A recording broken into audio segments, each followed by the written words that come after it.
Here we go.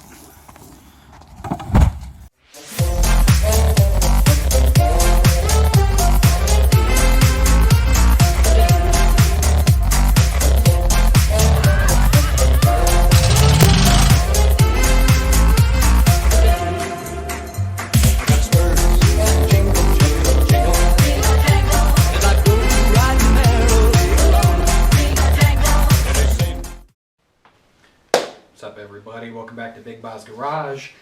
I'm Big Boz, I'm in the garage, and don't look! Spoiler alerts for later videos. All joking aside, these are for a bit of a different project. It's a bike you haven't seen yet, but it is a KLR 650. KLR 650 motor, KLR 650 motor, KLR 650 frame, KLR 650 frame. Got a lot of them. Kidding aside though, the last we left off with the tan bike was me talking a little bit, I wouldn't say too much, but giving you guys an info dump of a lot of information. Where I got the bike and how I found it, why I went for it. Basically, really bad photos. Of course I'm going to jump on bad photos. I love bad photos. Really poor ad, pretty much. The kid said a couple of things in the ad. I mean, it was good, but I could tell he wasn't a salesman. Kid's cool, down-to-earth guy. And, he's just basically, hey, get this thing out of here, I can't get it running. And 3, there was no title. Now, in the words of one of my favorite idols, so to speak, somebody I really idolize is the guys from VinWiki, and specifically Ed Bolian. He actually states it multiple times, a bad title or no title is only going to devalue whatever you have until you get it. For instance, that's a 2015 KLR 650. When I got it, it wasn't really worth anything because it didn't run and didn't have a title. Now, it runs, and I went and got a title for it. So that bike went from being worth, the kid had it listed for $1,000. I could sell that bike right now. Granted, I pretty it up a little bit more for casual audiences. I could probably sell that bike for between $2,500 and $3,000 in the right market. We're coming into winter time right now. It's November, so I couldn't sell it till mid-March, but you get the idea. Something's only devalued as long as it takes you to fix the problems. And with that said, let's get on to fixing the problems. Today is going to be me filming. I'm gonna go sit on a crate, take the side off the motor, and swap in the new stator cover, and then work on trying to get spark. So, alright guys, see you in the future. Peace. Oh, yeah, because I'm lazy.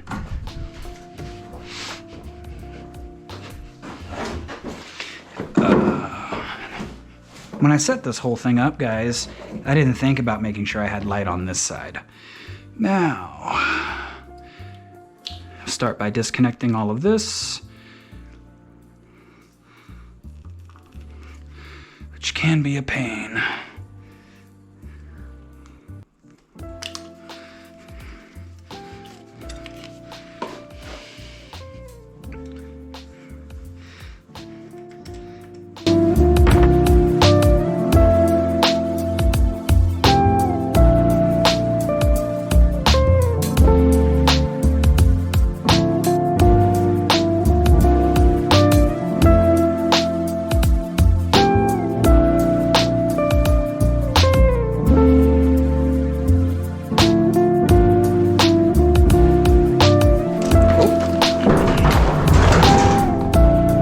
Oops.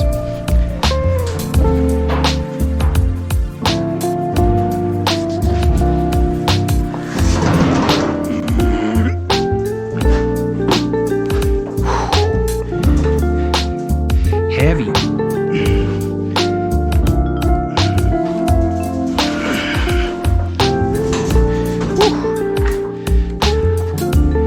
Oh, that scared me. Technical difficulties over. That scared the shit out of me.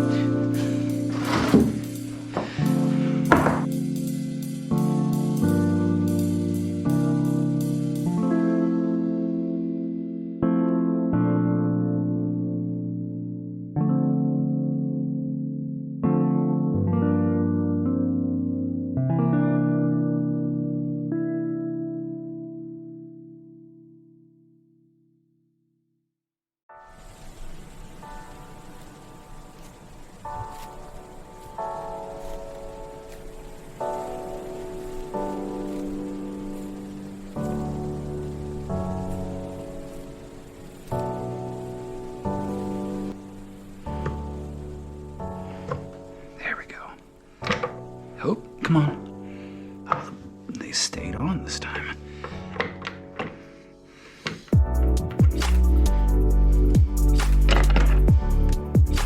Okay. So this... Oh. Needle bearings need to stay in.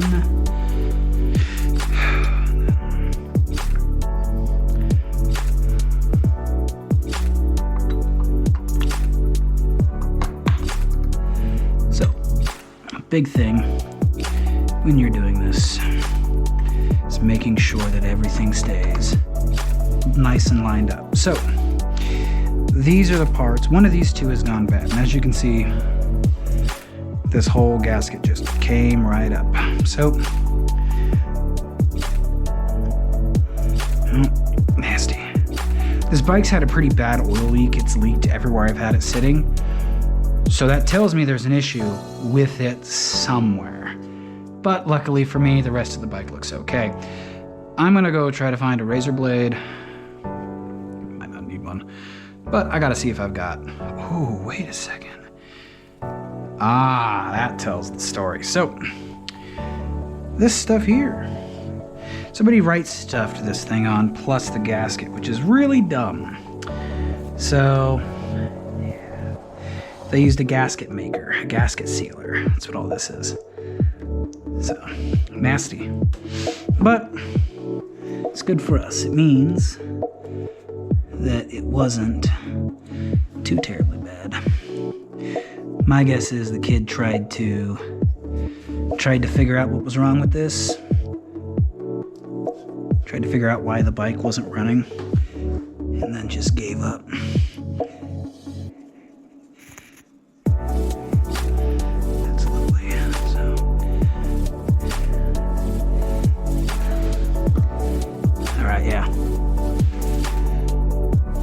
And we're back. So y'all can see, we're pretty much as set up as we're gonna get. However, something doesn't seem right there. Okay, yeah, so that is correct.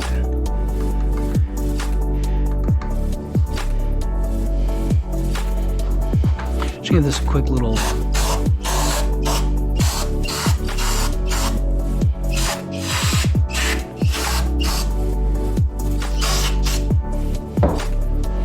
what I'm trying to do is I want to make sure there's no more dirt or dust or anything left over that might foul the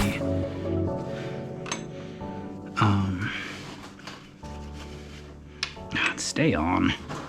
Making sure there's nothing that might foul up the... Ooh, that is actually kind of nasty. I want to make sure there's nothing that might foul my setup.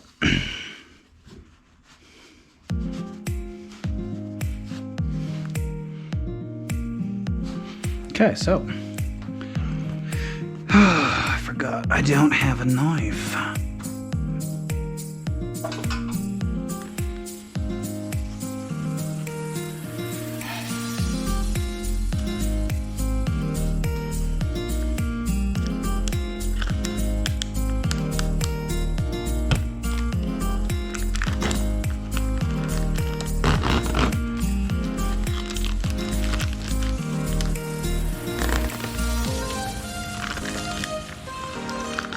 So, something people do when they're doing this is they'll rip it and it bends, and then if you crease this, it sucks. This is the plastic rubber reusable one, so it's not too big of a deal. It's actually a very nice setup. So, this has already been wiped down and cleaned. This is what I'm gonna do. There are 2 dowel pins for centering this. There's a dowel pin right here. Just gotta kind of push on. Another dowel pin right here. Okay, so this, all the screw holes line up. Everything's set where it's supposed to be. Now,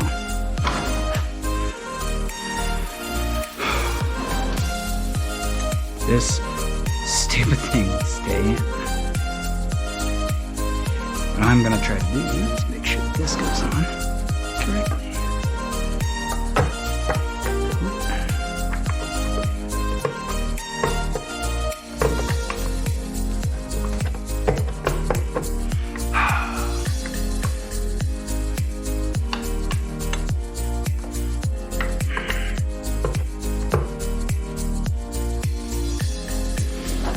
Went and stole a battery from one of my other bikes. The most annoying part, guys, about these bikes is they switched how the battery goes in between the years. So for this guy, I've got to move everything over.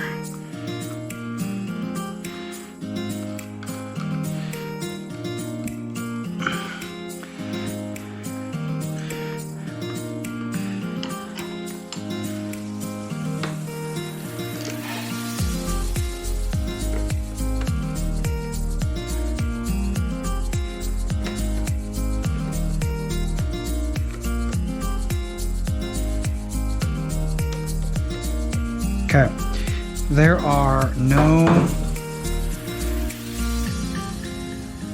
no oil in the motor right now. I'm just strictly testing to see if I've got spark.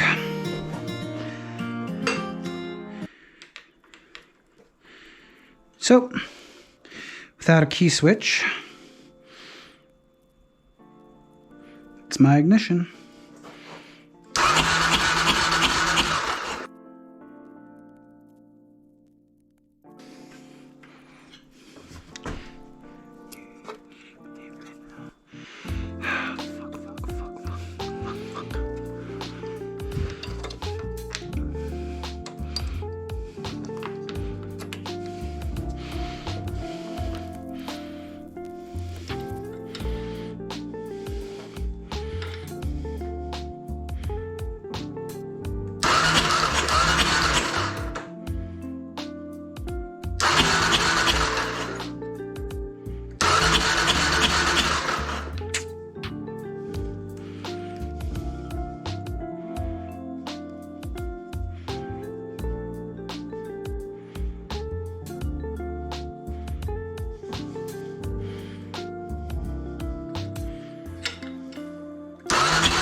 Shoot, that's no spark.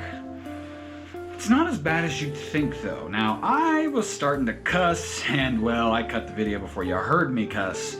And if those of you with keen ears listen, you'll actually hear a spot where the audio drops out because I cussed and forgot about it. And I want to upload an F-bomb to YouTube.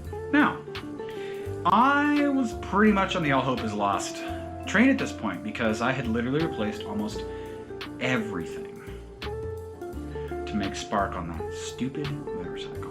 Well, turns out it wasn't what we thought. Now, I brought out my geek meter, voltmeter, and I went ahead and ran through all of the connections on the bike from the battery to the key. That included every wire. I checked for continuity. I was looking for a break.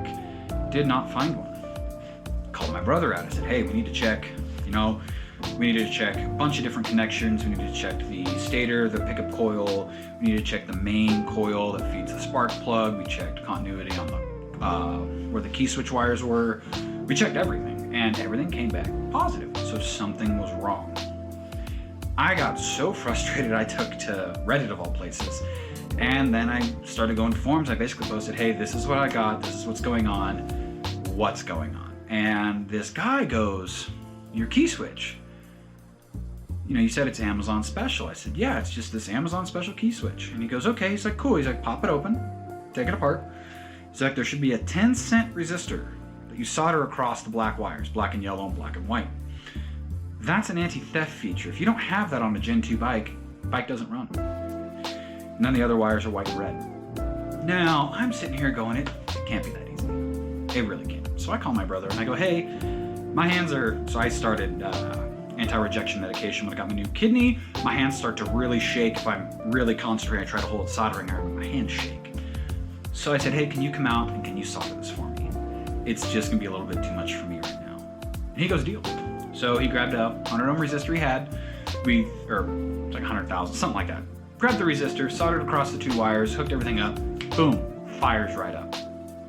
Sweet. I got myself a bike. And we went back and forth on if we were gonna tear this bike apart. I've really kind of fallen in love with it, and then I hated it, and then I loved it. And well, at this point in time, for this video, I really don't know. So we kind of just put the bike as it is, got it running, and the next episode you guys are going to see, we're going to be dumping oil in it, we're going to get it fired up, and then we're going to go take it for a quick test drive. But I do have a little bit of something to say between those two spots, and I'll wait to show you guys what that is, or tell you about it in the next episode. Like, subscribe, comment, all that YouTuber jazz, and see you all next time.